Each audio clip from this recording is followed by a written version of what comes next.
now go on to deal with Smyrna and what happens to Smyrna, and we'll see the videos relating to Smyrna before we go into Pergamus and then on to Thyatira. And to the angel of the church in Smyrna write, the words of the first and the last who died and came to life. I know your tribulation and your poverty, but you are rich, and the slander of those who say that they are Jews and are not, but are a synagogue of Satan.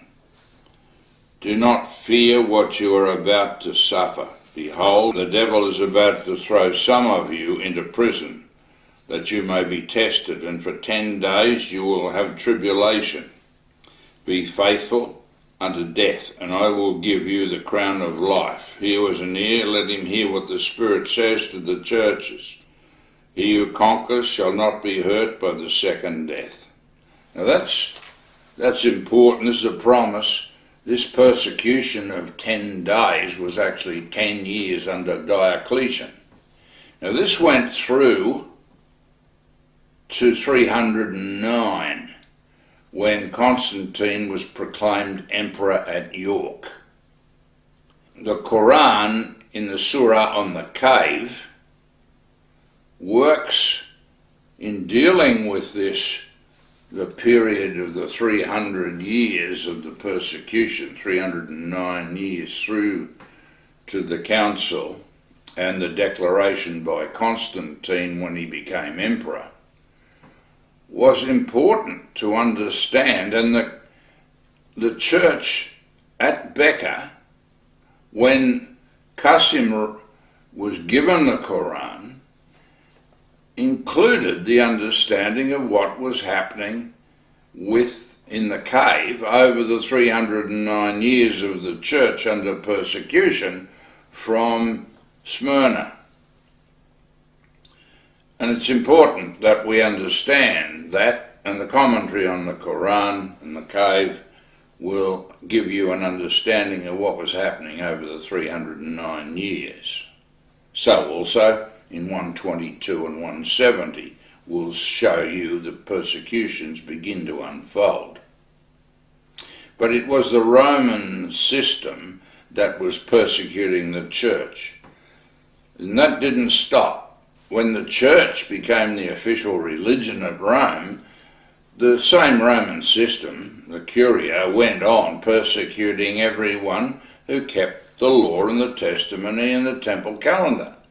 And they did that to the church for 1850 years. And then again, from 1941 to 1945. I'll talk about that later. These churches went through in the Smyrna era, even though Britain was independent and not subject to Smyrna. In the year 590, Gregory I, called Gregory the Great, established the Holy Roman Empire, which was the feat of iron and miry clay in Daniel chapter 2. And the Holy Roman Empire lasted for 1850 years. In the year 597, the French wife of Ethelbert, king of the Angles, was distressed that there were no Catholic priests in Britain. Roman Catholicism was not a religion of the Celtic Church. She wrote to the Pope for a bishop to be sent to establish the church in Britain. So Augustine of Canterbury, he was later called of Canterbury because that's where he was established, he went to Britain and he baptised 10,000 Angles at the midwinter fire festivals in December of 597. That infestation, the Roman system, established itself in Britain under the Angles and then the Saxons. And they established Roman Catholic Christianity alongside the Celtic Church.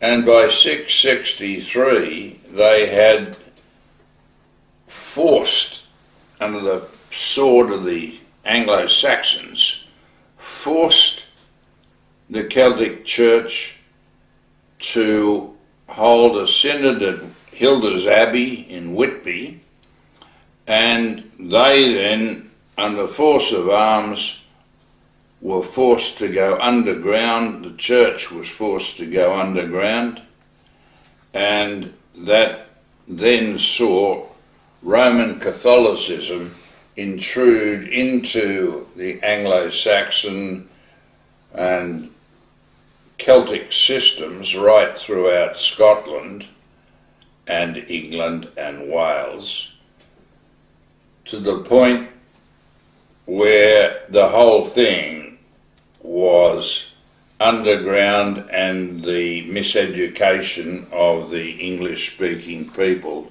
became complete. That was, so basically, the establishment of the Holy Roman Empire from 590 then saw the development of the Pergamus and then the Thyatiran systems under persecution for 1260 years, and then again in the 20th century. All of this is important, and it's important to understand the history of what is happening to the church. Smyrna played an important role in the development of Christian church. The words of St. Paul, "Be faithful till death, and I shall give you crown of life," must have been remembered by all after they had witnessed the martyrdom of St. Polycarp. After Polycarp was betrayed and he was taken to the arena, and the proconsul of that day asked him to deny the faith. And the reply was that, "For 86 years I've served him and he has done me no ill. How can I?" And the angry crowd shouted, "Destroyer of the Roman gods and the founder of the Christians," and he was burned to death. Now we go on to read from verse 12, chapter 2, verse 12. "And to the angel of the church in Pergamum write the words of him who has the sharp two-edged sword. I know where you dwell, where Satan's throne is. You hold fast my name, and you did not deny my faith, even to the days of Antipas, my witness, my faithful one, who was killed among you, where Satan dwells. But I have a few things against you. You have some there who hold the teachings of Balaam, who taught Balak to put a stumbling block before the sons of Israel, that they might eat food sacrificed to idols and practice immorality. So you also have some who hold the teaching of the Nicolaitans. Repent then, if not, I will come to you soon and war against them with the sword of my mouth. And he who has an ear, let him hear what the Spirit says to the churches. To him who conquers, I will give some of the hidden manna, and I will give him a white stone with a new name written on the stone, which no one knows except him who receives it." Now, you'll notice then that we're going through these heresies that are coming into the church, both in Ephesus, and they were continued on into Smyrna and Pergamus, and these were the doctrines of the Nicolaitans. And we've dealt with that under Balaam's prophecy and the doctrine of the Nicolaitans in the papers. Now, that's important that you understand what these doctrines were and what happened with the Pergamus system. Now, the Pergamus system did live where Satan's throne was. They comprised the Paulicians, and also in 590 the system, or the Roman system, was opposed by the Arabs. Now, the Pergamus system were warlike, and you notice the comments here about the sword of Christ's mouth. The Paulicians were too warlike to be dragooned into orthodoxy. Now, they stayed in the Middle East as part of the Byzantine system. That is, they were east of the Byzantine system right up through to the Taurus Mountains. They resisted. They couldn't be dragooned into orthodoxy. And they stayed. They were Sabbatarian, Quartodeciman, who kept the temple calendar, and they kept the food laws. Now, their history is important to understand who they were, and they were still there in the 19th century, operating, and they didn't get dealt with finally, except for the persecutions of the Bektashi by the Turks in the early 20th century. And there was 1 million of them killed among the 5 million Bektashi that were murdered also. And that was a precursor from the Ottomans to the Holocaust in Europe. And the only reason they were killed was because they were Sabbatarian Quartodecimans, and they sheltered under Islam among the Bektashi because the Bektashi understood what the original doctrines of Islam were, and that they were the same people. Now, all of that was important, and that the Pergamus era floated on through into the end of the Thyatira. So there were people of the Pergamus era still operating with and conjoint to the Thyatiran era. And they were keeping the same doctrines we keep today. That was the Church of God. We're sitting in the modern city of Pergamum, and within Pergamum we're within what is called the Red Hall, which is in the ancient city of Pergamum. It was built in the 2nd century to the cult of the Egyptian gods Serapis, Isis, and Harpocrates.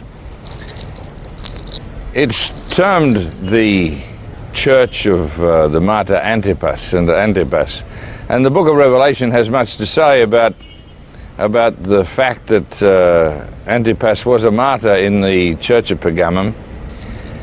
This is precisely the area that he would have been martyred for, that is, in opposition to the worship of these Egyptian gods.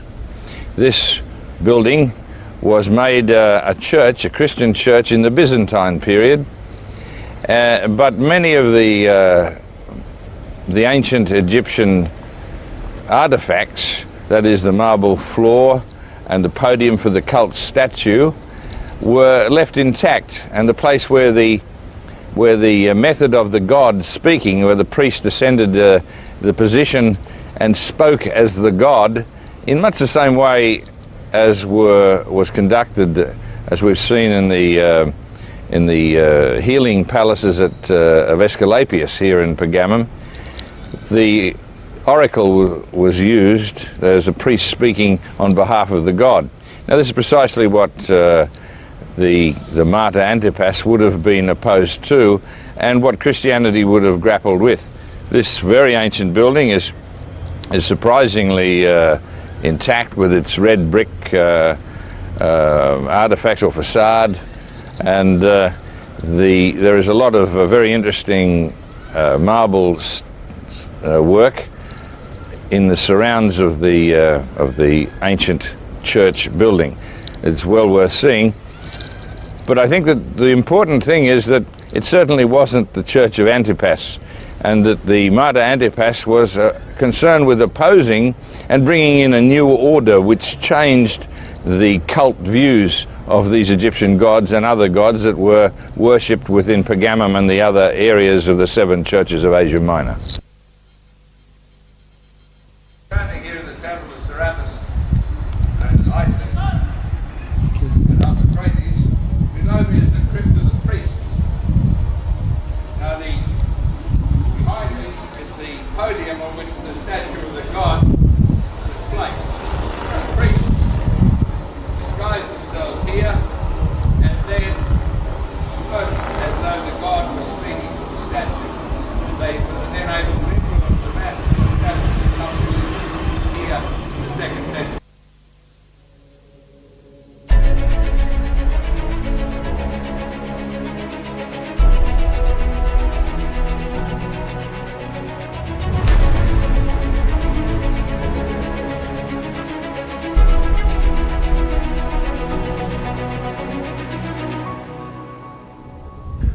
The period between the arrival of Alexander the Great to Asia Minor and until the time of the Roman era is called as Hellenistic period by scholars, and especially it was named by a German scholar called Droysen at 1870.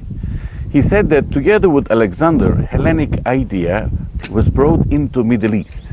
It did spread out from Asia Minor all the way till to India. And this is the marriage, or this is a creative synthesis of Greek mentality and idea and the beauty together with the Eastern mood into a new synthesis. Again, scholars are identifying that one of the best examples of Hellenistic sculpture and architecture can be seen in this very place. This is Pergamum, one of the 7 wonders of the world, they keep saying, but to many scholars, this is one of the most beautiful, one of the members of the 7 churches of Asia Minor, not to be identified as a brilliant world wonder, but the beauties and the layers of wealth and everything that's visible makes it a very attractive place of visit. Pergamum was set by Alexander the Great's general, the Macedonian general called Lysimachus, and Lysimachus has started the idea of having several cities of this nature all throughout Asia Minor. And this very place that we shall be seeing around is not too far from the Aegean Sea and is not on the shore at the same time. What we can see in the main construction, in 1100 feet high up top of the hill, in between 2 rivers, or rather tributaries of one main river, has been set in such a nice way that there are layers, not the layers, but there are a series of city walls on 4 different terraces, and if you want to enter this town, you have to come all the way winding up in a hilltop and come and proceed into the top terrace, as you can see around. And this is one of the glorious wealth of the world of Hellenistic era in this part of the world. The period between Lysimachus and until the time of 133 BC, which is the time that the kingdom of Pergamum has been bequeathed to Romans, we find 2 famous families, Eumenes family and Attalid family. During this period, they now and then had fight with their neighbors, but most of the time their idea of peace expanded their borders from Aegean world all the way till to the Mediterranean shores of Turkey, and the famous city of Antalya along the Mediterranean shore was set up by the Attalid kings, and their names have been given to that city. And after the Roman era, things have become larger and the bigger and the more impressive. We find to a certain degree some effect of the Roman era, but this has never lost its basic character, being an Hellenistic city. The most important 3 things that are very important to mention is the famous library of Pergamum. These people their nature of interest in sciences and many other intellectual activities urged them to have more paper to write on. As a matter of fact, in those days they had no paper to write. Everything was coming from Egypt. This was called the papyrus, but because of jealousy between the Egyptians and the Pergamini people, they stopped exporting papyri, and here these people, for the first time in the history of mankind, created out of sheep skin or goat skin, charta pergamana, something to write on, and which was developed and being placed into their famous library. What you see behind me, all the way up, maybe not very good what you see at the very point, but it's very well known by all world scholars. This is one of the first libraries of the world, which did house about 200,000 scrolls of papyri. Unfortunate thing, later on, this was given as a present by Antony to Cleopatra, but when it arrived there, it was burned on a ship. It's a very sad thing that we lost that very wealth, but even the names are very much in the minds of everyone. This platform, what you see behind me, is dedicated to Athena as well. Further back, you can see the famous temple of Athena, one of the best remains of the Roman era. And to my right is the very valuable, steepest antique amphitheater of the world, is visible down there. This is for the upper terrace. A little later on, we shall proceed down to the other terraces and get to see very interesting biblical place called Satan's seat in the Bible. That's altar of Zeus, also will be within the framework of our work. Thank you.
Behind me, connecting first terrace to the second one, we have the spectacular Hellenistic theater, one of the finest of its examples in the world. This is done in the old Hellenic tradition of performing theaters as well as the mime shows. It's very interesting that the first time in this region we find mimic performances held in here. Theater, apart from being, it's a big one for 10,000, its attraction comes from three very important points. Number one, it is named as the steepest theater of all times. It is very steep. And if it's carefully looked at it, one can easily see that it has the movable stage. There are certain holes on the area where stage is supposed to be, so they were changing the stage made of wood and other elements according to the kind of performance. It's very unusual. And at the same time, if carefully looked at it, the royal box, where royalties would be watching and enjoying themselves, is not in the very front, but it's in the main center. It's in the central part of the diazoma. And at the very back, another very interesting feature is, there is one already seen, there should be 5 more sound towers. This had the basic need of sea breeze coming from the seaside will come and take the sound from the stage all the way up to the top of the theater and hit the sound towers and recirculate again. This was creating a wonderful atmosphere. Even now one can go there to get to feel this beautiful sound effect in such a huge big area. Continuing from the theater, what we call as the dead end street leads out to a small, very lovely temple of Dionysus, which is a very popular tradition in Greek theater performance. No theater, no performance was held without making all sacrifices and chanting and singing for the god Dionysus, and then performance was carried out. Apart from that, you're coming from Thyatira to this side. We have the wonderful setting for a Roman, unbelievably giant, big structure. This is representing 2nd century AD Roman giant engineering power on a platform of three series of vaulted infrastructure to hold one of the largest Doric temples of Middle East that is very wisely restored by German scholars.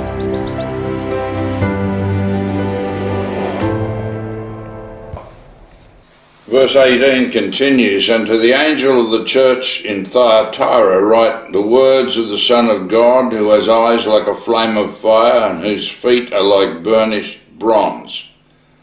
I know your works, your love and faith and service and patient endurance, that your latter works exceed the first. But I have this against you, that you tolerate the woman Jezebel, who calls herself a prophetess, and is teaching and beguiling my servants to practice immorality and to eat food sacrificed to idols. I gave her time to repent, but she refuses to repent of her immorality. Behold, I will throw her into a sickbed, and those who commit adultery with her I will throw into great tribulation, unless they repent of her doings. And I will strike her children dead, and all the churches shall know that I am he who searches mind and heart, and I will give to each of you as your works deserve. But to the rest of you in Thyatira who do not hold this teaching, who have not learned what some call the deep things of Satan, to you I say, I do not lay upon you any other burden. Only hold fast what you have until I come. And he who conquers and who keeps my works until the end, I will give him power over the nations, and he shall rule them with a rod of iron, as when earthen pots are broken in pieces. Even I myself have received power from my Father. And I will give him the morning star. Here was an ear, let him hear what the Spirit says to the churches." This is important. The Thyatiran era is still there, and it's in 2 phases. And the latter works are even greater than the first. Now, the Thyatiran era started from the 7th and 8th centuries in the West, whereas the Pergamus era started in the East in the 7th and 8th centuries. So you had one forming while the other was operational. The Pergamus was operational, and then the Thyatiran formed out of those who left, were part of the apostles, who were formed in Europe as part of the Smyrna era. And they operated in the Valence Valley, in northern Italy, and across through into France, southern France, and they became to be known as the Waldensians, or the Valenses. Now those people were also operational into Europe, into Britain, and they were operational right through to Transylvania and on into Russia. They were persecuted by the Trinitarian system, and they, in the end, became part of the Inquisitions. And the Inquisitions were started in Spain and southern France precisely to get rid of the Thyatiran church, the Waldensian Sabbatarian systems. And they were all over Europe, and that's covered in number 122 and 170. The Inquisitions were instituted by the Roman Catholic Church. And you'll see in 170 in the appendix, you'll see the Edict of the Faith by the Inquisitor de Valencia, Andres de Palacio, and you'll see what they said and did in identifying the Sabbatarian system among the Thyatirans and killing them in Spain, and they killed them in the millions. It was a very serious matter right through Spain and Portugal into southern France, and the cathedral at Albi was built on money confiscated from the families of the Albigensians in southern France, and it has a statement on the side of the cathedral to that effect. So they built a cathedral with idols all over it out of the money taken from the Sabbatarians. And the Inquisitions continued on. They stopped killing people for denying the Trinity in Britain in the 1600s. 1649 was the last person executed for denying the Trinity in Britain.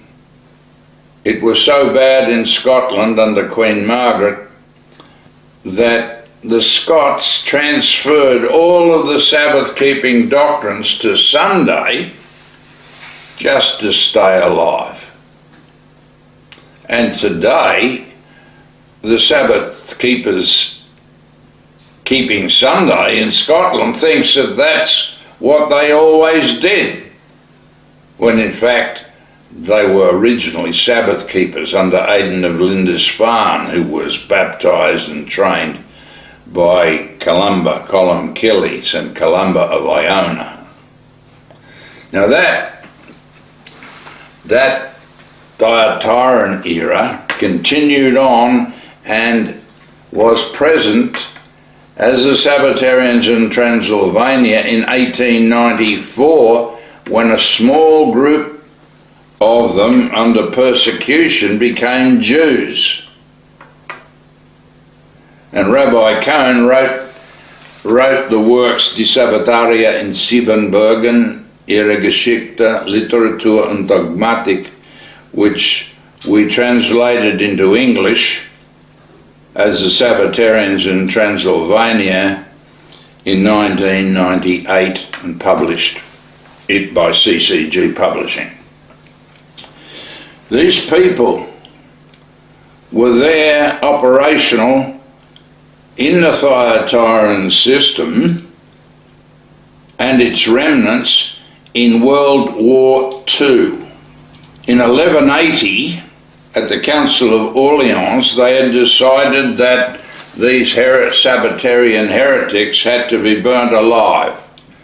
So they issued the Edict of the Council of Orleans, and in accordance with that edict of 1180, the Sabbatarians in Romania were burnt on railway sleepers alive.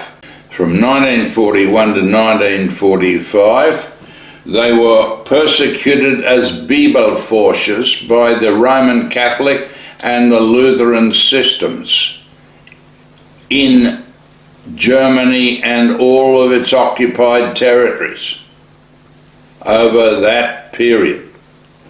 That was the last persecution of the Thyatiran era. And while they were being persecuted, Herbert Armstrong was bringing the Hillel heresy into North America. Now that basically brings us then to the last three churches in the last days. That brings us to the Sardis system, the Laodicean system, and the Philadelphian system.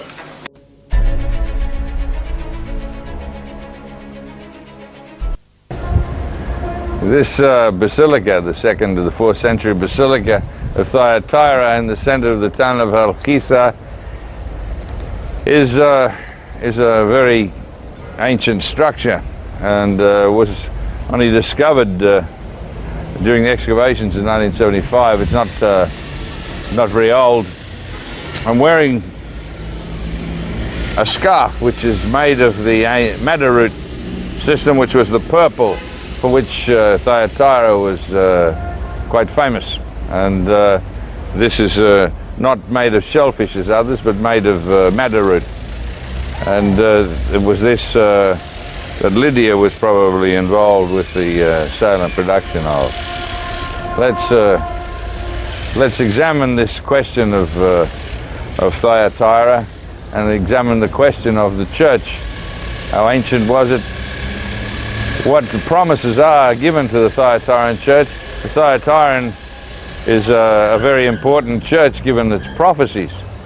And is the message to Thyatira one of a long dead church, or was it to a very significant church spanning many centuries, whose later works would be greater than the first, but no greater burden would be given to it?